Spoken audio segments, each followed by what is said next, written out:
Why are teams playing JUNKERQUEEN and MOIRA in dive? Since when was this a thing? When did it actually happen? Why are they doing it? And is it going to stick around in the future? Now, unfortunately, I don't know when this actually started. You see, I don't have a lot of secret scrim access that I used to have back in Overwatch League in the day.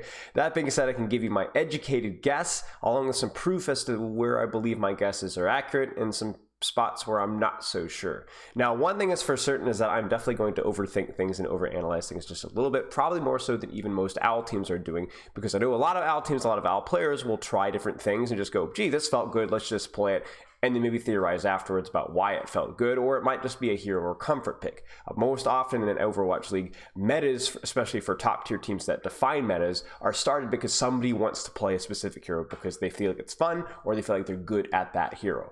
For example, you have somebody like the Dallas Yule spearheading the Winston Reaper Sojourn composition because they had Proper, because they had Fearless, and because they had one of the best Reapers in the league, Sparkle. Now, that may be in mind something that why a meta starts, but we also have to ask ourselves why a meta sticks. And for a meta to stick, it generally does need to be pretty darn good. Now, I would by no means say MOIRA and JUNKERQUEEN are anywhere near meta and probably never will be meta, but in terms of filling their respective niches and maybe seeing some play time moving forward, not sure. We can at least theorize about why that's the case. So let's first start by talking about some patch note changes here. So the first thing that I'm going to do is pull up Paint here, and I'm going to quickly go through all of these. So let's talk about the heroes that were adjusted that definitely had impact as to why the hero pick rates were changed. First one is obviously MOIRA. MOIRA received several nerfs buffs. I have a whole notebook here detailing. I made a lot of notes in this. Okay. First one, and probably the most significant two, are the Cole change and the ability to increase your HOT duration. So in other words, what you could do now is you can spray on a target, and that target is able to keep the heal over time for 3 seconds instead of 2, so 50% duration and that increase, as well as being able to fade while in Cole. Now this is super important. In Overwatch League, when a MOIRA is coalescing, she's actually very vulnerable to things like Pulse Bomb, Hack, and any other forms of burst damage. In your ranked games, you're not as likely to see this being leveraged because most players in ranked aren't good enough to kill a MOIRA Coling, but in Overwatch League, that's a different story. In addition, one of MOIRA's biggest weaknesses is her lack of sustain healing per second over long fights, and in addition to that, it's also it being able to heal from range. The heal over time helps a little bit at both, because not only does it increase her maximum healing output, because the heal over time lasts longer, so it demands less of your puffing resource. But in addition to that, the fact that the heal over time lasts 3 seconds means you can heal a target, the target can move away, and continue to receive healing for an extra second, which is significant. Now, that's not all that MOIRA's received. I actually went back in time, and somehow I forgot how many small changes MOIRA had received over time. Another change that has happened to MOIRA, as I draw one of the most ugly trees in the history of the universe on your screen, is the orb change. Damage orb now actually gives back a significant amount of resource. The patch notes said it was a small amount of resource, but actually on testing it on further, it's actually pretty decent. And this is something that definitely allows a MOIRA to throw a damage orb out, doing damage, controlling space, putting out pressure, building her ultimate, but it actually does a pretty darn good amount of resource management as well. So you're going to see your resource meter going right back up again. And then the other one, which is more of a small one, but also it's worth mentioning, is that in addition to Cole being able to be faded, you could also, the ult cost was reduced. So, the ult cost was reduced. I don't remember, was it 5-8%? I don't remember the number, but it was reduced, so it was able to farm your Cole back a little bit faster, feeling a little bit like the old school MOIRA for farming your ult first fight. So big changes for MOIRA by themselves, no, but accumulative, sure. Moving on, because this isn't the only reason that MOIRA is being played, and this is a big one, Sojourn changes. You see, right now, we're at a point in time where actually Sojourn isn't as strong as she once was. Now, I'm not going to detail every change that Sojourn has had done to her. There's too many to name. Some of the big ones are her railgun charge, the lack of one-shot now, her projectile damage being her spread being a little bit worse on her mouse 1, the lack of slow on E. So many changes that have happened to this hero, and all of them have had significant impact to how this hero plays. She's still probably the best dive hit scan, but with buffs to Sombra, which we'll get to in a little bit later, she just doesn't feel as helpful and as powerful in dive matchups. So what you have here is Sojourn is a DPS that takes angles and tries to build charge, build rail. However, she is the most fragile, easily the most fragile hero in the dive matchup, and requires special care. Usually that was with a Kiriko ranged pocket and Suzu.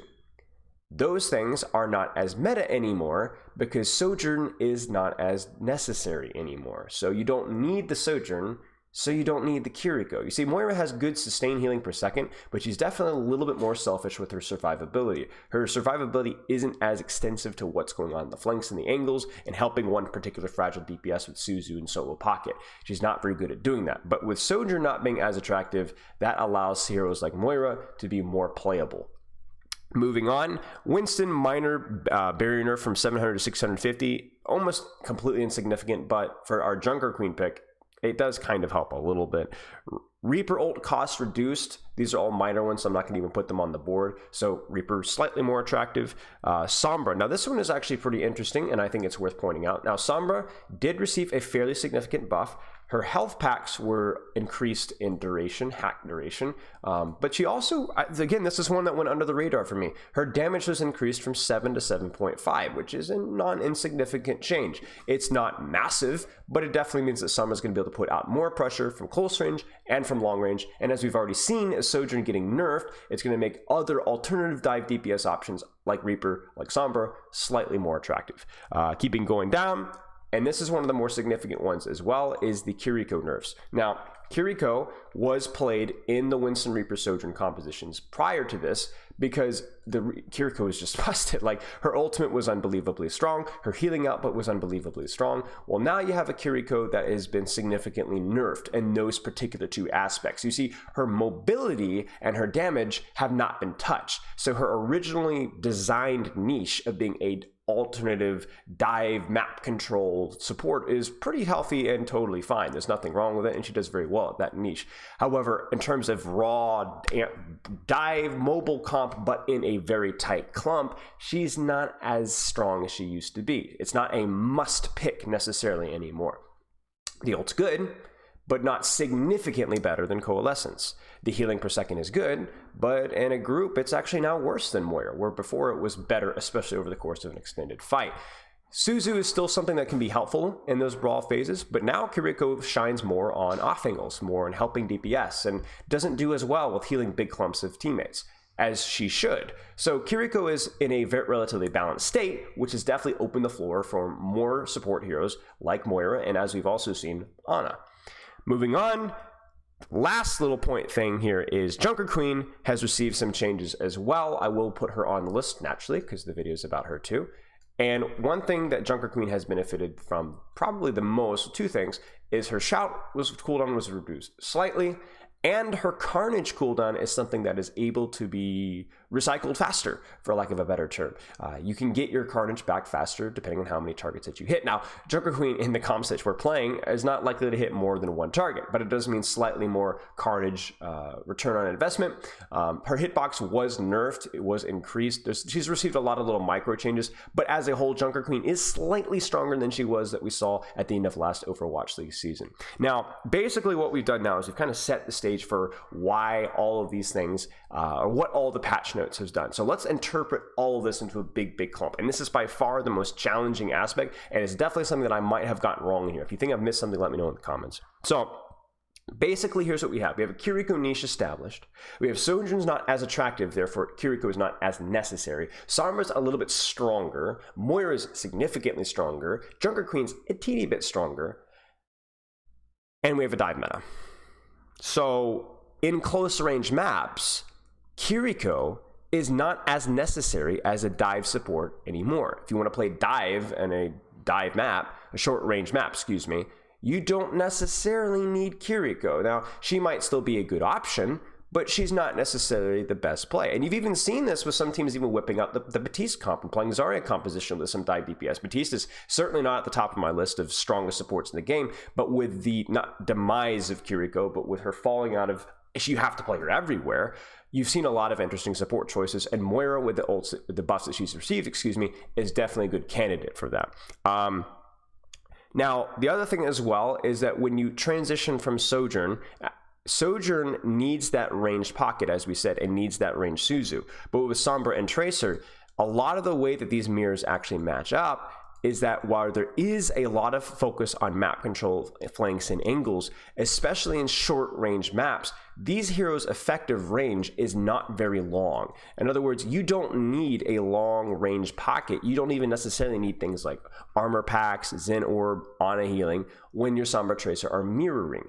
Why would a Sombra Tracer take a long flank? Well, to go to your backline. But you see, in dive mirrors that are also Sombra Tracer, Kiriko Lucio, or Moira Lucio, the backline isn't necessarily the primary target, at least immediately. It's actually very hard to stage your backline with Tracers marking and spy checking, and at best, you're probably looking for Sombra Translocator. So what ends up happening is if you've paid attention, a lot of these Sombra Tracer mirrors are more short range. They look more brawly with tighter off angles. Well, guess what? That shorter range works pretty darn well with Moira, a hero that can actually heal at a short to medium range, but struggles in longer ranges. So even the way that the mirror has boiled down to, it's not a huge surprise that we've seen heroes like Moira.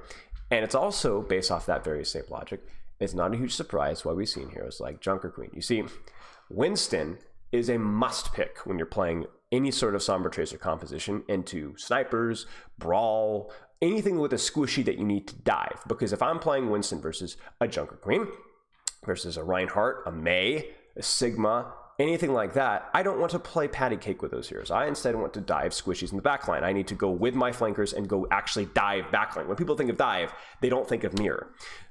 But when you're not playing dive like that, when you're playing a dive mirror, it's actually more important that Winston's able to be more patient and control space and may not get opportunities to dive backline, at least immediately.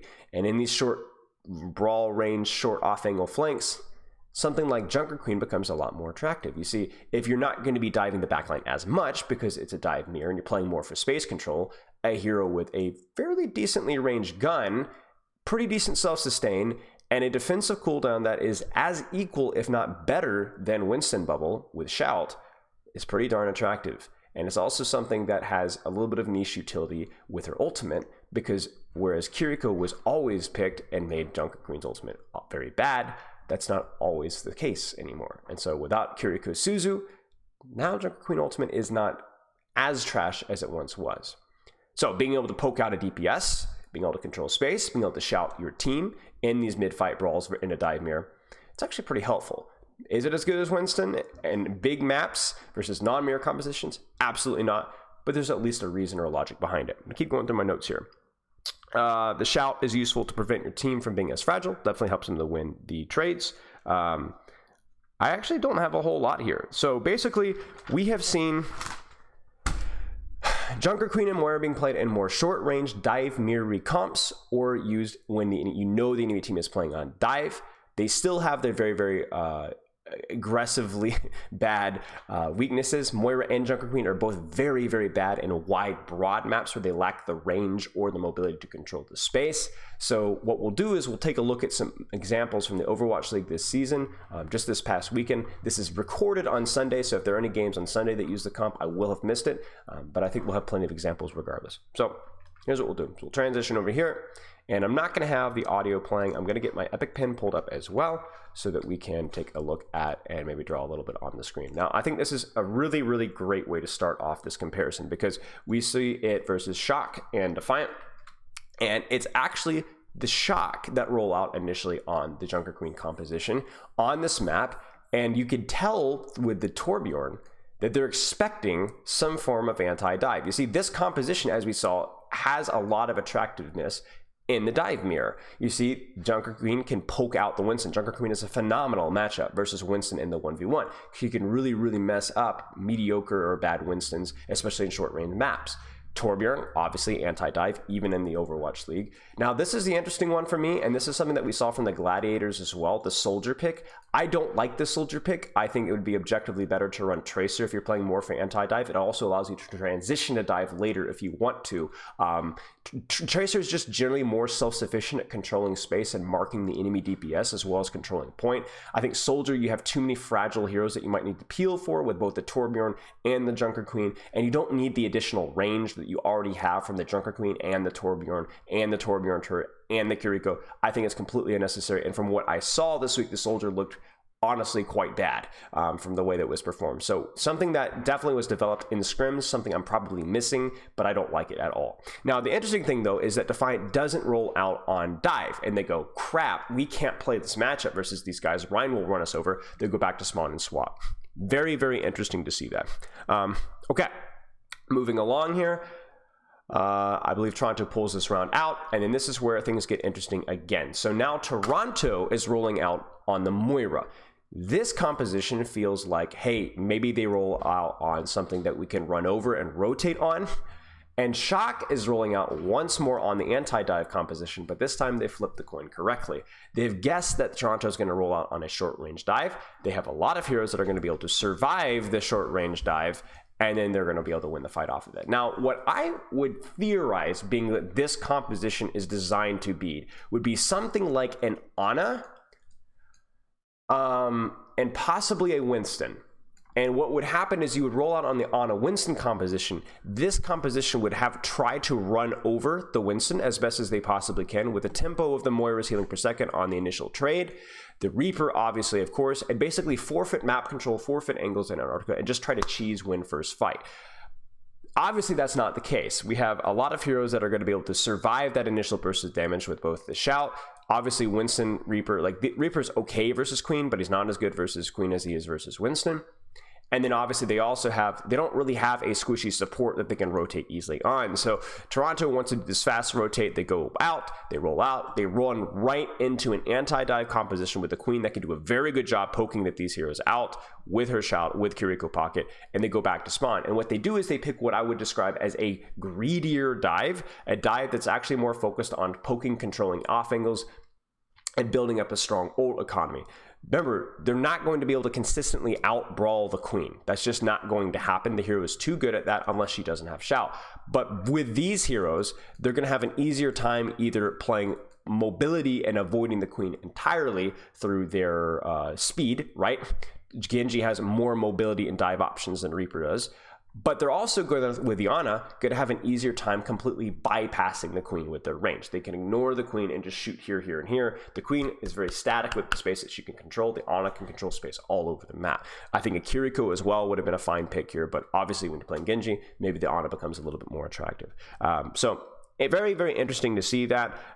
Basically, my question here would be the Sombra choice. I don't understand quite the Sombra choice. I saw a lot of times this week where I did not understand the Sombra choice exactly. Sombra to me is a hero that works really well in combination in tandem with a Tracer for controlling the map, and can also be a cheese versus some sniper compositions or certain dive mirrors where there's more short range where she does very good damage.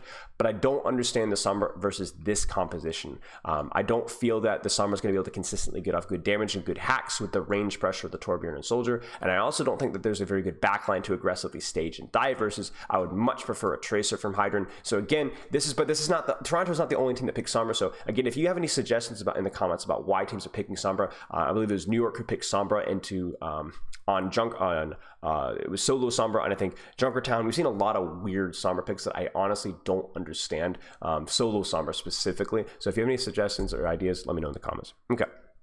Anyway, very interesting to see that. We're not going to break as much gameplay down. I guess we could look at a little bit here. The big thing here is that Junbin's going to be trying to as aggressively poke out and mark the Winston. He does use Shout there. He does get his axe, but crucially, Kaluj does not have to use his bubble, which means that now the JUNKERQUEEN composition has to give up space because they've used their cooldown. Defiant have not used their cooldown, which means that they're now fragile to a dive. Now, a lot of time has passed. They were able to scout the Sombra and clear the Sombra. One of my concerns with the Sombra, which means that Junbin is going to be very close to building up his ultimate soon. Again, it's a nice little off angle from Proper, and this is where I just don't like the Sombra. I don't feel like Hydran actually does a good enough job controlling this off angle as well as a Tracer would. Proper should not be able to take a free angle like this and just straight up murder OG. This shouldn't be allowed, and Sombra just isn't as good of a 1v1 hero as Tracer is. So regardless, I won't break this down too much, but the TLDR is that Kaluj should try to avoid running into the JUNKERQUEEN as much as he possibly can. Same thing goes with Sombra, same thing goes with Genji. If they can make JUNKERQUEEN like a Reaper chase them around the map but not ever actually be able to contribute with Shout, then that's obviously optimal. Now Queen does have some range poke, which makes that tricky, but it's the ultimate goal. Okay, now we're gonna move ahead to New Queen Street, which is where everyone knows this one. Finn goes Moira. So because Finn's getting his teeth kicked in, unfortunately, he's having a hard time. So he goes Moira. Now I'm gonna be honest with you. Finn is infamous for just being a little bit of a clown. However, I don't think that this is a completely I just gotta pick Moira because it's fun. You know, I don't think this is a pretty intense match. This is a very intense win here. This might be that Finn something has tried and he wanted to whip out at this point in time. I think that. Obviously, we talk about Moira in this mirror here, the tightness of the angles that this composition has in the mirror. Hi, kitty. This is not going to be a matchup where you're going to have a lot of DPS taking wild off angles because the range of these heroes, they want to get a little bit closer and tighter. Something like a Moira in the mirror, as we said earlier, isn't as bad. Now, my question is, I feel that Toronto could definitely play around the angles a little bit more on a map like New Queen Street, and we're going to talk about this with London a little bit later. See, the breadth of the map does mean that Kiriko has options. She can keep her distance a little bit more. She can go on flanks with her Tracer. She can go help her Sombra on an angle as well. You're more limited because your Winston is going to need healing more often, but I do feel at least on more open maps that Moira isn't necessarily just going to be better. I don't think that's going to be the case at all. So I'm a little bit... I think a lot of teams struggle to really recognize how to play versus the Moira, and then also to a lesser extent the Reaper, and also to a lesser extent the JUNKERQUEEN, because really all three of them fill the same niche. They're better in tight, contested, and closed spaces. We can theorize why they're being picked, but I can also tell you exactly how to play versus them, and I don't think a lot of teams did a very good job at that. I think they're very vulnerable, Moira comps, to getting your translocator destroyed. You can't pocket your Sombra if you get your translocator destroyed as well. You're vulnerable to taking, you should lose wide Tracer duels on flanks and angles. You should always win control of any map that you may need. Obviously, those deep flanks and angles in the mirror are not as attractive, but I think it's worth mentioning at least. It's also worth noting as well that the buff to Sombra or buff to Moira was huge here, because as everybody remembers this fight here, Finn is able to, we caught this one live on my stream, Finn was able to dodge the MP while calling. I mean, that's just huge, right? Like, that's definitely something that Moira struggled with in the past in these matchups, even when she was meta in these matchups years ago. Is just been getting your EMP or manual hack and just completely losing it. Now, it's also worth noting as well that he's saying does go Reaper. This, if you've been paying attention so far this video, should not be a surprise. It's the first DPS that you should be swapping to is a DPS that plays in tighter, shorter ranges, that's going to complement the Moira more and play more to the overall win, I hate using this term, but the win cons of your composition. Again, you're going to be losing off angles more, you're going to be losing flanks more, you're going to allow the Sombra and Tracer to set up however they'd like, as well as the Kiriko, but at least there's a consistent theme here. Now, it's very important for Toronto to recognize this and actually to avoid trading front lines as much as you possibly can. You see, I had to coach so many Winston players coming off of the Grand Finals meta about how to please stop frontlining. Remember, you're a dive hero, right? And the frontline mirror and Reaper Sojourn, it was because it was a mirror, and because that every single hero, Kiriko and Sojourn in the past, had a defensive cooldown, so you had to be more patient with your cooldown trades. But fundamentally, Winston is a dive hero, and especially when you see this, when you're on this, and when you see this, when you're on this, you should not be taking frontline trades almost ever. Almost ever. You should always be looking for ways to try and dive the Moira, force or fade, then punish afterwards.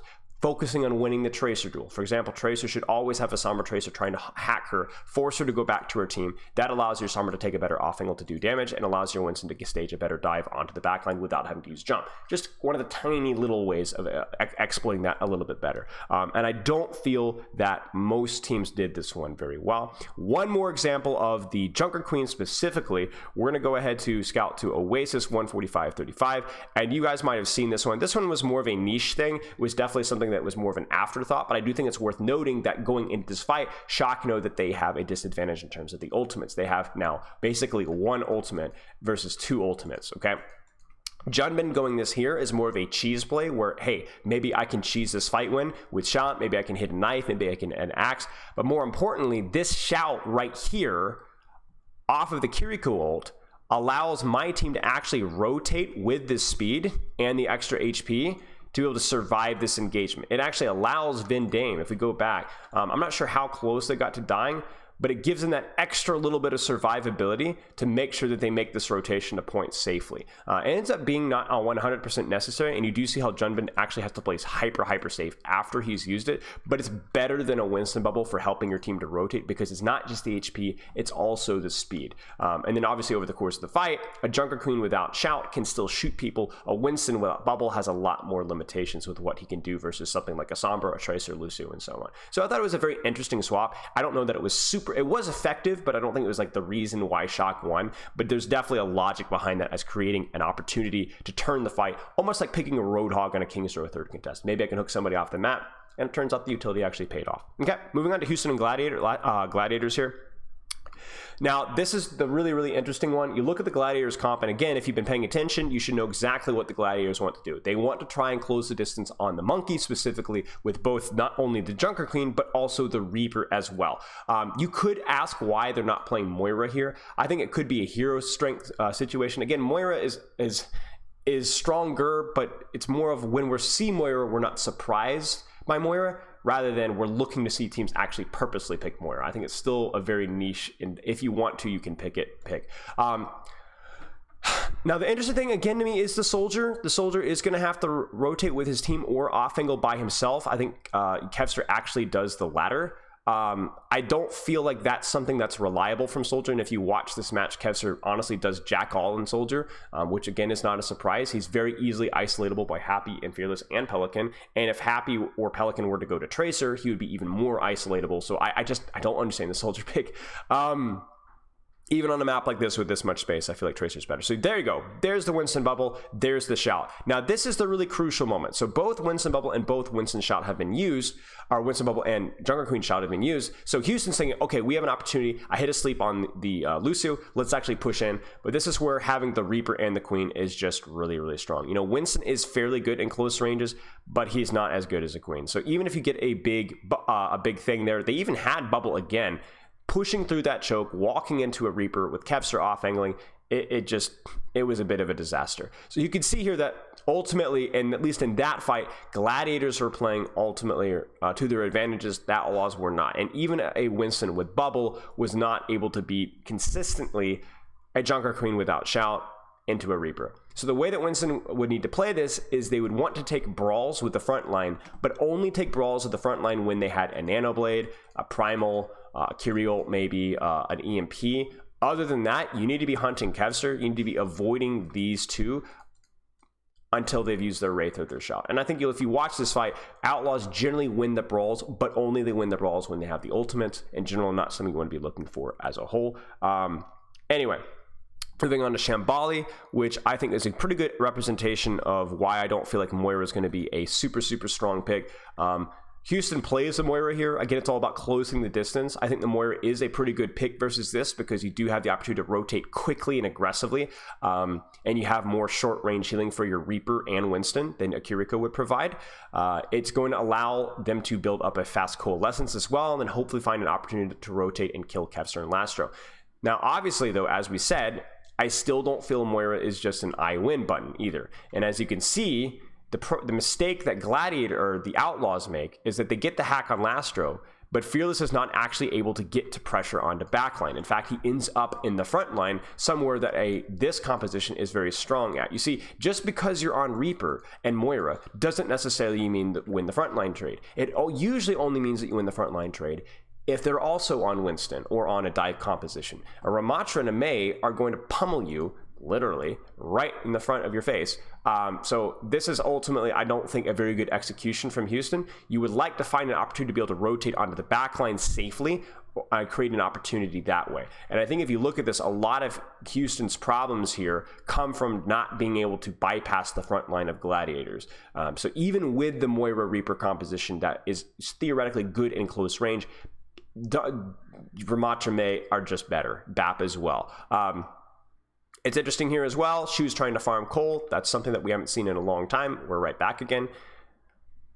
There's the dive. But again, even with the Sombra hack, Lastro is just not getting touched. Kevster is just not getting touched. And you notice that this is it's just too easy. It's almost too easy. So obviously, the major concern here is that Funny Astro used beat as well. But Gladiators, at least in that fight, were under no pressure whatsoever. I think Astra's beat was completely unnecessary. It's just not a very good dive execution from Outlaws. Now, this is where we could talk about what they could do better. What I would like Outlaws to do is to find some downtime, if they could, to regroup and rotate through this door here and dive the backline this way. Force the backline to rotate this direction, or maybe even counter rotate and then go back to the direction and catch the backline. This comp needs to catch the backline for them to be able to function, even with the Moira Reaper composition. So I understand why the Moira is being played. It's because it's short range, they're playing with Winston and Reaper, but they're not playing to the strengths of the Moira Reaper, because the Moira is also really good at doing those fast rotates, just as good as Kiro. Now look at this fight. They actually get the backline, right?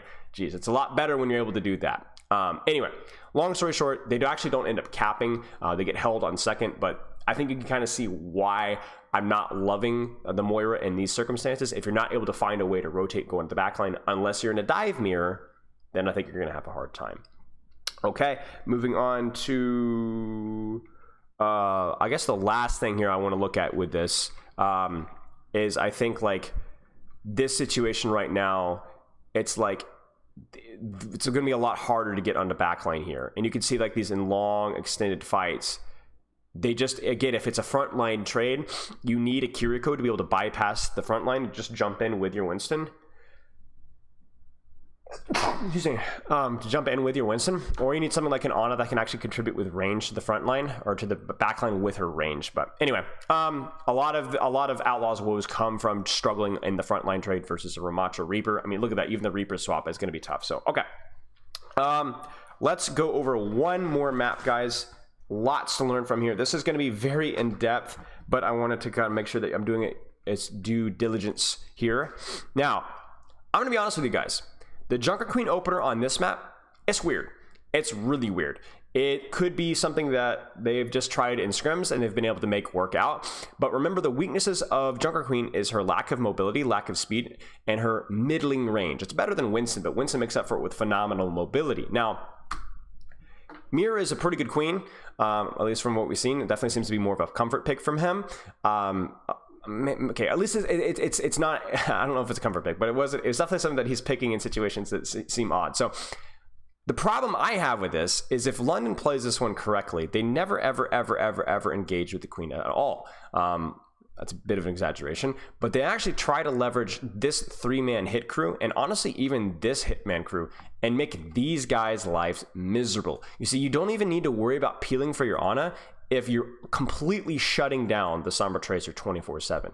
You see, the weakness, again, of this composition is that if they utilize Hadi jumping on Sombras and Tracers and even Kirikos, MOIRA can't really do a lot about that. MOIRA does have speed, but if Skaripa plays it smartly, MOIRA is not going to be able to reach him. MOIRA is not even a Reinhardt that can pin on and eventually catch an Ana. It's not going to happen. So I find it odd that on such a wide map like this, that MOIRA, they chose to play Queen. I don't feel like against a good team this is going to work at all. The main problem with London here is, you're going to see it right here. Somehow London were consistently getting picked on their DPS. They were the ones getting hacked. They were the ones getting cleared from off angles. It's really, honestly, just a mechanical misplay or an understanding misplay from London, and it should not be happening. But in theory, London should be very happy about this matchup on this map. Now, I will point out one thing that the JUNKERQUEEN can do well, and you're going to see it right here. Now, Hadi, MOIRA, who's going to win this trade? It's going to be MOIRA. MOIRA's going to shoot Hadi in the face. He's going to force bubble, do damage, or even just chunk his armor down, right? And it's going to be a big, big disaster. Now, the weakness, of Queen is, you could right now have Skaripa somewhere up here. You could have Sombra Tracer, I don't even know where the Sombra is, finding Alpha Yi, saying, or the Sombra being like, guys, dive 3, 2, 1. Hadi completely bypasses MOIRA, jumps here, Landon actually TPs in with his Sombra Tracer hacking here, and if these guys don't die, they have to completely leave and disengage. And then now Backbone and Lethal have this off angle to play from. look for dives, and you've created space for Scarippa. And because of that pressure on the DPS and off angle specifically, Scarippa can be totally left by himself and he'll be totally fine. And in addition, Hadi's not even going to die because the mirror is just going to be sitting there. Mirror's going to shout and try and chase, but by the time he gets there, nothing's going to be happening. But the problem here is I just don't like what London's doing here. Once again, we have a DPS losing a trade. Somehow, I don't know if it was a translocator thing, but this was happening way, way too often from both Backbone and Lethal. And then again, look at Hadi's HP. That's it. I mean, you can't, you're not, whenever there's any sort of indecision or just standing and trading tanks versus Junker Queen, you're going to lose. And to give Washington credit, they were doing a phenomenal job at creating those opportunities to happen, or allowing and creating those opportunities, I guess would be the way to put it. This is a good example of utilizing the Winston strengths. I believe this is the timestamp I'm looking for. Yeah, this is the timestamp I'm looking for. So like right here, for example, London's actually down when Scarippa's in spawn, but watch this from Hadi. So Alpha Yi is out, Floor is out. They find the Kiriko. They jump the Kiriko. 1, 2, 3. Sombra hacks the Queen, which is honestly a little bit odd. But they're able to get Hadi on the backline. And you can see the problem for Washington right now. Mirror is having to worry about Cart, but Mirror really can't. Okay, actually the hack on Junker Queen does do a lot of damage, so we'll give credit to that. But you see how, like, look at Hadi right here. Look at Hadi's HP. Hadi is taking basically no damage whatsoever.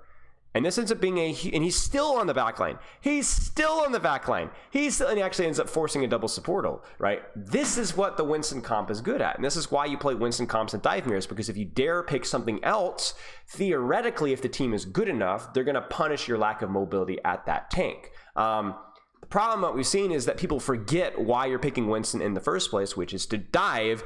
And people forget what the strengths, and it's not just a Hadi here, it's also the dive DPS in general need to be controlling these guys, looking for backline, avoid this idiot, and it's not happening. Obviously, a lot of things went wrong with this besides just this, but I do think this is a good explanation of like why things looked as ugly as they did, because when you play Junker Queen like that, and you let the Junker Queen walk on you, and you're not able to avoid her, and you're losing your DPS trades as much as you can, it's going to be miserable. For timestamp here again, another situation where like a shout just completely shuts down a nano monkey. A monkey's never going to be able to do anything versus the Junker Queen. It's never going to happen. If they don't find a way to bypass the Junker Queen, they're going to lose. And then one tiny little detail here that I brought up earlier with the Junker Queen that Junker Queen can do, it's not just shooting the monkey. You can also see here that Mirror in this devolved fight does a pretty good job of looking at lethal. Like right there, one shot forces a recall. Shout is able to chase, clears out the tracer, and so on. So that is something that Junker Queen is better at than Winston. Winston's can land right clicks and zap a little bit, but generally Winston's take a lot more damage than they give out on DPS. And while that is also usually true to an extent with Junker Queen, it's less so. She does have a little bit more poking and map control and pressure power. So all that monstrously long discussion being said, Junker Queen is good in short range maps and dive mirrors where she's not going to have to worry about getting off angled in a million different directions at once. New Queen Street is not the map that you're going to want to play Junker Queen on to my expectation, even with the range that her gun has. I think it's too big. I'm surprised that Justice are able to pull it off. That being said, you might see Junker Queen occasionally pulled out in anti-dive situations on more shorter range maps. And the same thing goes for Moira. Moira dive mirrors, shorter range maps. Her range situations, her lack of mobility, her lack of range is less of an issue. Now, all that being said, the analysis is fun, but I don't expect this to necessarily stick around, if nothing else, in the fact that not a lot of supports are as strong as Moira as they are at other supports. So if you're really good at Kiriko, if you're really good Ana, and you're only a middling Moira, that's not going to necessarily help your case when it comes to deciding out which support to pick. So are we going to see a lot of Junker Queen and Moira played moving forward? No, I don't think so. I think it's going to be more of a niche pick and maybe a pick that was just a first week pick. But if nothing else, it's still very interesting to analyze. Let me know if you have any questions in the comments, and I'll see you in the next video as I click stop record.